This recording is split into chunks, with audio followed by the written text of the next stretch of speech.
जब भी खजाने का जिक्र होता है तो आपके सामने एक तस्वीर घूमने लगती है। वो तस्वीर जो कि सोने से लदी होती है और आपको लगता है कि काश ये तस्वीर हकीकत में हो जाती और ये सब कुछ मेरे पास होता।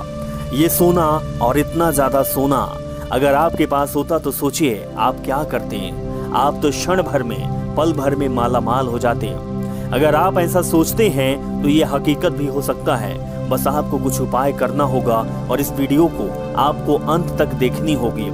आज हम आपको बताएंगे कि आखिर कैसे गड़ा हुआ खजाना आप पा सकते हैं, कहाँ खजाना होता है और खजाना मिलने के उपाय क्या हैं, किन उपायों को अपनाकर आप खजाना पा सकते हैं। लेकिन उससे पहले आपको कुछ चीजें जानना बहुत जरूरी है, क्योंकि प्राचीन काल के लोगों के शरीर पर 3-4 किलो सोना लदा होना सामान्य बात थी। स्वर्ण मुद्राएं चलती थी और लोग सोने का मुकुट पहनते थे। मंदिरों में टनों सोना रखा रहता था। सोने के रथ बनाए जाते थे और प्राचीन राजा महाराजा स्वर्ण आभूषणों से लदे हुए रहते थे। सैकड़ों वर्षों की लूट के बावजूद भारत में आज भी टनों से सोना है। चांदी, जेवरात, गिन्नियां आदि गड़ा हो सकता है। तो आज जानते हैं कि किस तरह जाना जा सकता है कि कहाँ खजाना गड़ा हुआ है और आपको वह कैसे मिल सकता है। चिंतामणि, रावण संहिता और वराह संहिता के अनुसार कुछ चीजें साफ होती हैं कि गड़ा धन कैसे मिला जा सकता है। जिस भूमि के आसपास जल स्रोत नहीं होने पर भी वह भूमि नम दिखाई दे और साथ ही आसपास किसी काले सर्प के होने की निशानी दिखाई दे तो निश्चित ही जान लो कि वहां पर गड़ा हुआ धन हो सकता है। जहाँ की मिट्टी में कमल के फूल जैसी सुगंध आती है वहां पर धन संपदा छिपी हो सकती है। ऐसा भी कहा जाता है कि किसी स्थान पर बाज, कौवा, बगुला या बहुत सारे पक्षी बहुतायत में बैठते हैं और वहां भी धन संपदा होने की संभावना प्रबल रहती है।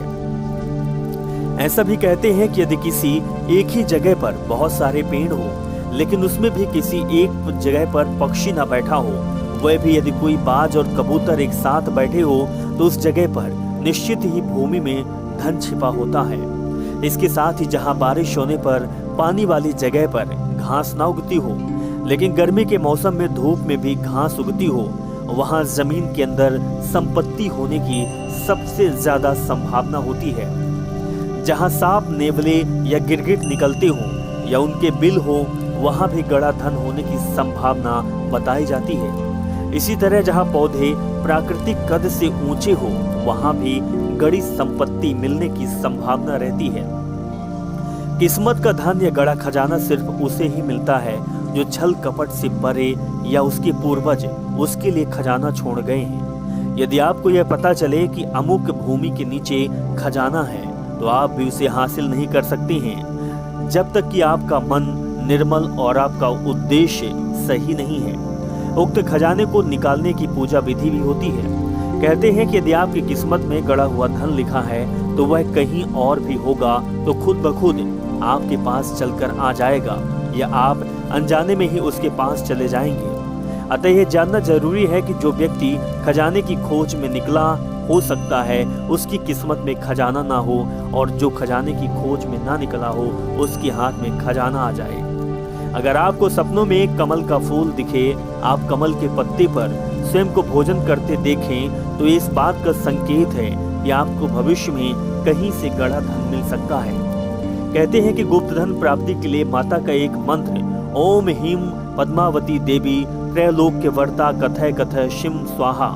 इस मंत्र को रात्रि में सोने से पहले एक माला रोज जपे। कुछ दिनों बाद गड़ा धन कहाँ है इसको आपको स्वप्न के माध्यम से जानकारी मिल जाएगी।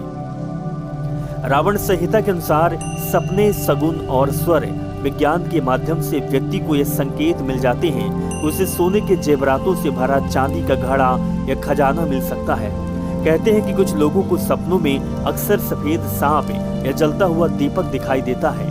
इसका मतलब ये है कि उसको खजाना उसके लिए गड़ा हुआ है और वो संकेत दे रहा है जो उसे जल्द ही मिलने वाला है। रावण और वराह संहिता के अनुसार अगर आपके भाग्य में गड़ा धन मिलना लिखा है तो आपको सपना आएगा इस सपने में जिस स्थान पर धन गड़ा हुआ है वहाँ सफेद नाग दिखाई देगा। ऐसी संभावना होती है कि आपके पितरों ने सफेद नाग के रूप में दर्शन देकर उस जगह का पता बताया है जहां उन्होंने आपके लिए धन गाड़ कर रखा होगा। ये सफेद नाग रूपी पितर उस खजाने की रक्षा करते रहते हैं। सपने में अगर आपको पुराना मंदिर, आभूषण से भरा बॉक्स, शंख और कलश जैसी चीजें दिखे तब भी समझें कि आपके भाग्य में अचानक कहीं से पैतृक संपत्ति मिलने के योग्य है। यदि कोई सपने में देखे कि उस पर कानूनी मुकदमा चलाया जा रहा है जिसमें वह निर्दोष छूट गया है तो उसे अतुल धन संपदा की प्राप्ति होती है। कहीं जाते समय नेवले द्वारा रास्ता काटना या नेवले का दिखना शुभ संकेत होता है। नेवला